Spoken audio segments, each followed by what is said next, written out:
Hello hi friends, అందరూ నమస్తే. కొత్తగా మన ఛానల్ చూస్తున్నటువంటి వాళ్ళు లైక్ చేయండి, షేర్ చేయండి, కామెంట్ చేయండి, సబ్స్క్రైబ్ చేయండి. మీకు ప్రతి ఒక్క వీడియో నేను అందిస్తాను. అది ఏ వీడియో అయినా కావచ్చు, ప్రతి ఒక్క వీడియో అయితే మీకు అందిస్తాను. రాజకీయం కావచ్చు, కామెడీ వీడియోస్ కావచ్చు, ఇలా చాలా రకాల వీడియోలు అయితే నేను మాట్లాడతాను. మన ఛానల్ కొత్తగా చూస్తున్నటువంటి వాళ్ళు కొంచెం సబ్స్క్రైబ్ చేసి కొంచెం సపోర్ట్ చేయండి. పెద్ద యూట్యూబర్లే కాదు, మన చిన్న యూట్యూబర్లు కూడా కొంచెం సపోర్ట్ చేయండి. ఇప్పుడైతే మనము వెస్ట్ బెంగాల్ గురించి, తమిళనాడు గురించి, పుదుచ్చేరి, కేరళం, అస్సాం నేను జరిగినటువంటి విషయం అయితే మాట్లాడుతున్నాను. ఆ ఎన్నికల్లో ఏ పార్టీలు గెలిచాయి అనేసి ఈరోజు అయితే మనం మాట్లాడుతున్నాము. ఫస్ట్ వచ్చేసి వెస్ట్ బెంగాల్ నుంచి స్టార్ట్ చేద్దాము. వెస్ట్ బెంగాల్లో వచ్చేసి 2011 నుంచి మమతా దీది పేరు, ఆయన పేరు పలకాలన్నా నాకు ఏదో విధంగా అయిపోతుంది. కాకపోతే మనం మాట్లాడాలి కాబట్టి మాట్లాడుతున్నాను అంతే. 2 సార్లు గెలిపించేసరికి 3 సార్లు కళ్ళు నెత్తికెక్కిపోయాయి. ఇంకే ఈ మమతాకి కళ్ళు నెత్తికెక్కి ఆ తర్వాత ఎక్కడ ఏ అన్యాయం జరిగినా అస్సలు తిరిగి చూడలేదు. వెస్ట్ బెంగాల్లో మరో బంగ్లాదేశ్, మరో పాకిస్తాన్ అయితే చేసిందేమో, అంత దారుణంగా చేసిందేమో. మన భారతదేశంలో వెస్ట్ బెంగాల్ని ఒక పాకిస్తాన్, ఒక బంగ్లాదేశ్లో అయితే చేర్చేసింది. ఓటగల కారణాలు ముఖ్యంగా చెప్తున్నాను చూడండి. బయట దేశం వాళ్ళని అంటే బంగ్లాదేశ్, పాకిస్తాన్ వాళ్ళు కావచ్చు, ఇలా వాళ్ళందరికీ షెల్టర్ ఇవ్వడం.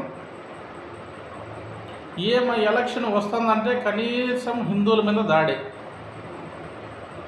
ఎలక్షన్ వచ్చిందంటే ముఖ్యంగా బీజేపీ వాళ్ళ మీద ఫుల్గా దాడులు అయితే జరుగుతుంది. కనీసం లేదంటే 50 నుంచి 100 లోపల మనుషులు చనిపోవాల్సిందే ఎలక్షన్ వచ్చిందంటే. అంత దారుణంగా చేసింది. ఆ తర్వాత వచ్చేసి రీసెంట్గా వచ్చేసి ఒక డాక్టర్ అమ్మ చదువుకున్నది కదా, యూనివర్సిటీలు చదువుకొని డాక్టర్ చేస్తామంటే ఆమెనే ఈ టీఎంసీ కార్యకర్తలు ఎవరైతే ఉన్నారో వాళ్ళు ఒక 5 మంది రేప్ చేసి అమ్మాయిని చనిపోయేటట్లు చేస్తే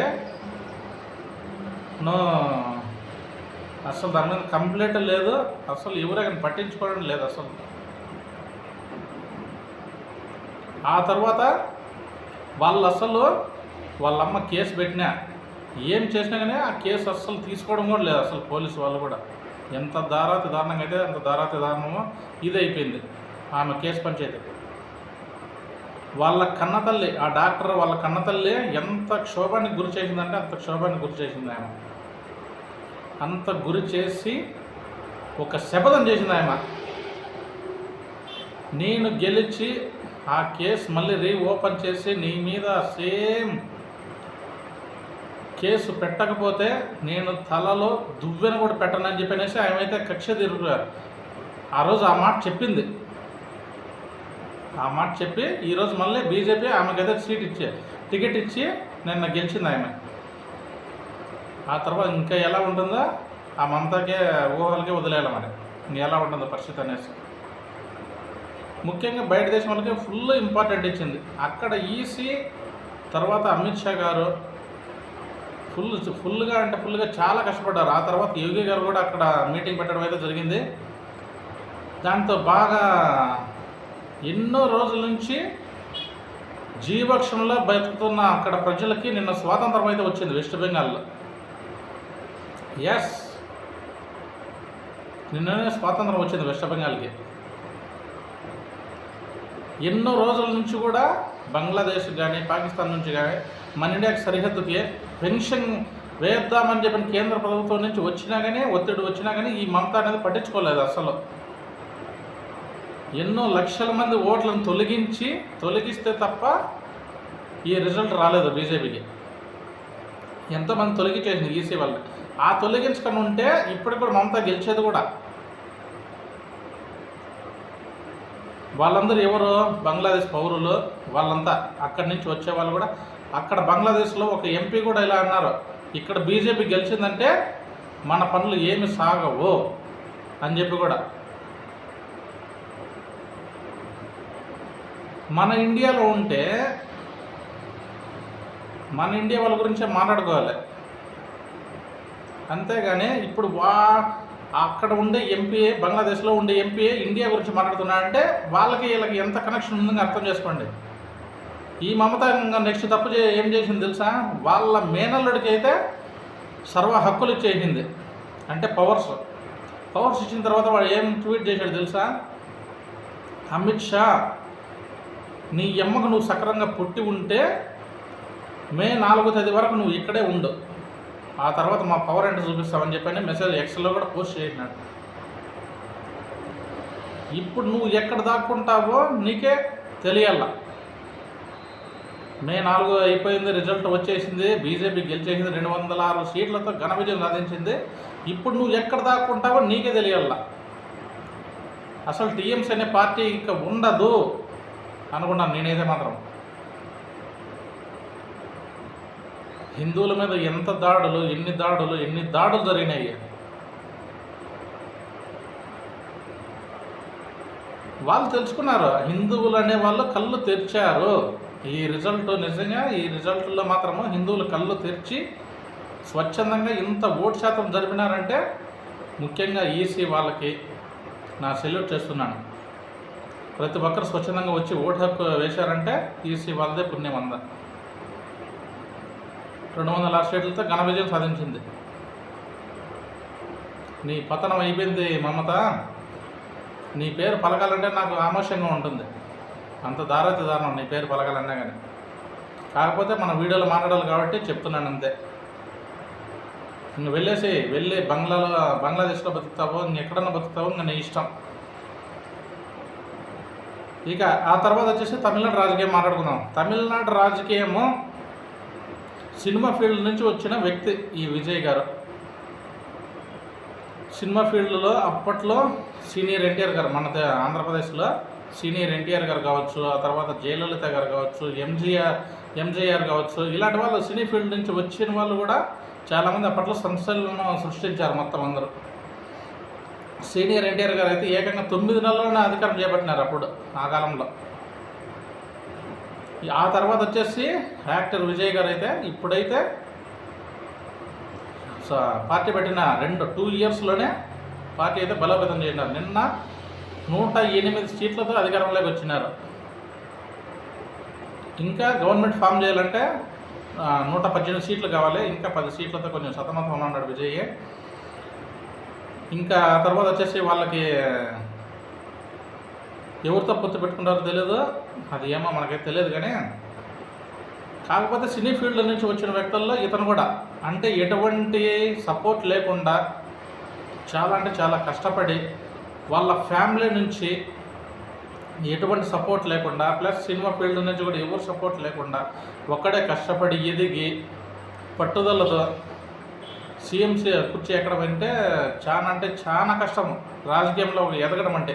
అంతకుముందు ఉన్నటువంటి స్టాలిన్, ఉదయనిధి స్టాలిన్ ఇలాంటి వాళ్ళ తర్వాత అన్న డిఎంకే కావచ్చు, వాళ్ళందరినీ కూడా తట్టుకొని నిలవడం అంటే చాలా ధైర్య సాహసం ఉండాలి. రాజకీయం అంటే గుండె ధైర్యం ఉండాలి. అలాంటి గుండె ధైర్యం ఉండి మంచిగా ఎదిగినాడు.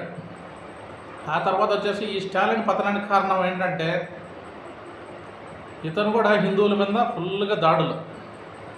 ఆ తర్వాత గుడి మీద దీపం పెట్టుకోవాలనుకున్నా కానీ అరుణాచలంలో గుడి దగ్గర అంటే కార్తీక దీపం పెట్టుకుంటారు కదా, కార్తీక మాసంలో కార్తీక దీపం పెట్టే టైంలో కూడా కార్తీక దీపం పెట్టకూడదు అనేసి కోర్టులో కూడా స్టే వేయడం అయితే జరిగింది.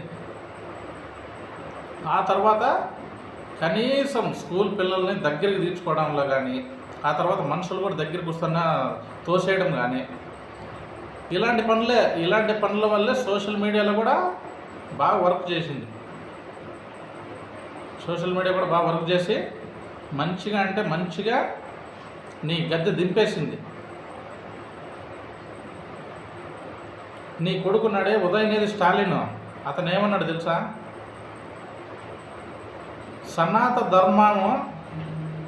సనాతన ధర్మం ఒక మలేరియా, ఒక డెంగ్యూ లాంటిదని చెప్పి పోల్చినాడు నీ కొడుకు. సనాతన ధర్మాన్ని కించపరిచిన వాడు ఎవడు పైకి రాలేదు. ముఖ్యంగా మమతాకి అలాగే జరిగింది, మీకు కూడా అలాగే జరిగింది. ఇది మాత్రం గుర్తుపెట్టుకోవాలా. ఇప్పుడు నీ మతాన్ని ఎవరు కించపరచకూడదు, మా మతాన్ని ఎవరైనా కానీ హిందువుల మతాన్ని ఎవరు కించపరచకూడదు, హిందువులు కూడా ఎవరి మతాలని కించపరచకూడదు. కాకపోతే నీకు అధికారం వచ్చింది ఎందుకు? ప్రతి ఒక్క హిందువులు కావచ్చు, ఆ తర్వాత తమిళ వాళ్ళు కావచ్చు, క్రిస్టియన్లు కావచ్చు, ముస్లిమ్స్ కావచ్చు, అందరికీ సేవ చేయాలనేసి నీకైతే పట్టం కట్టారు. అంటే నిన్ను సీఎం కుర్చీలో కూర్చొని కానీ నువ్వు చేసిన పనుల వల్లే ఈరోజు మళ్ళీ నువ్వు గద్దె దించేశారు నిన్ను.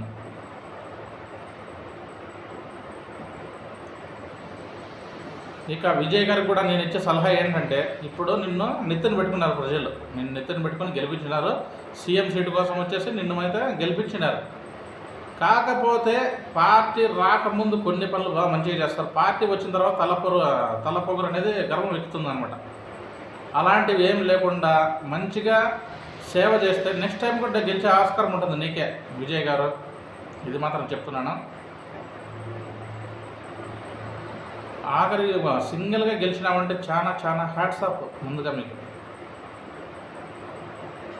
సినీ ఫీల్డ్ నుంచి వచ్చి గెలిచినారంటే చాలా హ్యాట్స్ ఆఫ్ మీకు. ఆ తర్వాత అస్సాం హిమంత్ బిశ్వ శర్మ గారు, ఈయనైతే అస్సాం ఇప్పుడైతే థర్డ్, అంటే మూడోసారి హ్యాట్రిక్ కొట్టినాడు సీఎంగా. ఈయన కూడా మంచి పరిపాలన అయితే అక్కడ అందిస్తున్నాడు. ఈయన ఎందుకు గెలిపిస్తున్నారంటే పక్కన దేశం వాళ్ళని, బంగ్లాదేశ్ కావచ్చు, ఇలాంటి చాలామంది మన ఇండియా మీద ధ్వంసం చేయాలని చూస్తుంటే వాళ్ళకి అడ్డపడి వాళ్ళకి అగైనెస్ట్గా మంచిగా పోరాడుతున్నాడు. అందుకే వాళ్ళు గెలిపిస్తున్నారు అక్కడ.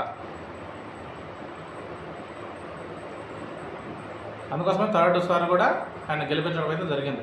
ఇక పుదుచ్చేరి, అక్కడ కూడా బీజేపీ వచ్చింది 92 సీట్లతో, అక్కడ కూడా గెలిచినాడు. ఆ తర్వాత వచ్చేసి కేరళంలో అయితే కాంగ్రెస్ వచ్చింది. కాకపోతే 5 చోట్ల ఫలితాలు వస్తే 5 చోట్ల వచ్చేసి 3 చోట్ల బీజేపీ వచ్చింది, ఒక చోట కాంగ్రెస్, ఒక చోట వచ్చి టీవీకి, అంటే తమిళనాడులో విజయ్ గారు తొలిసారిగా ముఖ్యమంత్రి అవుతున్నాడు కాబట్టి ఆయనకి ముందుగా ఆల్ ద బెస్ట్ అయితే చెప్తున్నాను. ఇక్కడ నుంచి రాజకీయాలన్నీ మారిపోతాను అనుకుంటాను నేనైతే. కొంచెము ఉదయనిధి స్టాలిన్ మీరు గుర్తుపెట్టుకోండి ఖచ్చితంగా. సనాతన ధర్మాన్ని కించపరచదండి, ఫలితం ఇలాగే ఉంటుంది, దేవుడు చూస్తూ ఊరుకోడు.